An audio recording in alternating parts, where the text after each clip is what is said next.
പ്രവാസികൾ ബോധപൂർവം പാസ്പോർട്ടുകൾ കേടുവരുത്തുകയും നഷ്ടപ്പെടുത്തുകയും ചെയ്യുന്നവരാണെന്നാണ് സത്യവാങ്മൂലത്തിൽ വിദേശകാര്യ മന്ത്രാലയം ആരോപിച്ചത്.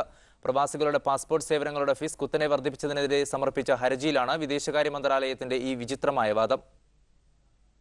പ്രവാസികളുടെ പാസ്പോർട്ട് സേവനങ്ങൾക്കുള്ള ഫീസ് വർദ്ധിപ്പിച്ചതിനെതിരെ federation of Kerala associations in Saudi Arabia, ഖത്തറിലെ Indians cultural and art society എന്നിവരാണ് ഹൈക്കോടതിയിൽ ഹർജി നൽകിയത്. Youth forum Qatar, youth India Kuwait എന്നിവരും കേസിൽ കക്ഷി ചേർന്നിരുന്നു. ഹർജിയിൽ വിശദീകരണം നൽകാൻ വിദേശ മന്ത്രാലയത്തോട് ജസ്റ്റിസ് ടി.ആർ. രാമചന്ദ്രൻ നായർ ആവശ്യപ്പെട്ടു. വിദേശകാര്യ മന്ത്രാലയത്തിനു വേണ്ടി assistant solicitor general P. Parameswaran Nair സമർപ്പിച്ച സത്യവാങ്മൂലത്തിലാണ് വിവാദ പരാമർശമുള്ളത്. സത്യവാങ്മൂലത്തിലെ ആദ്യ പരാമർശം തന്നെ പ്രവാസികൾ ബോധപൂർവം പാസ്പോർട്ടുകൾ നശിപ്പിക്കുന്നുവെന്നാണ്. എന്നാൽ ഗൾഫ് രാജ്യങ്ങളിൽ മിക്കയിടത്തും സ്പോൺസർമാരാണ് പാസ്പോർട്ടുകൾ കൈവശം വയ്ക്കുന്നതെന്ന സാമാന്യ ജ്ഞാനം പോലുമില്ലാതെയാണ് സത്യവാങ്മൂലം നൽകിയിരിക്കുന്നത്. പ്രവാസികൾ കൂടുതൽ സമ്പാദിക്കുന്നതിനാൽ മന്ത്രാലയത്തിന് കൂടുതൽ വരുമാനമുണ്ടാക്കാനും വിദേശത്ത് കൂടുതൽ മികച്ച സേവനം നൽകാനുമാണ് ഫീസ് വർദ്ധിപ്പിച്ചതെന്നും സത്യവാങ്മൂലത്തിൽ പറയുന്നു.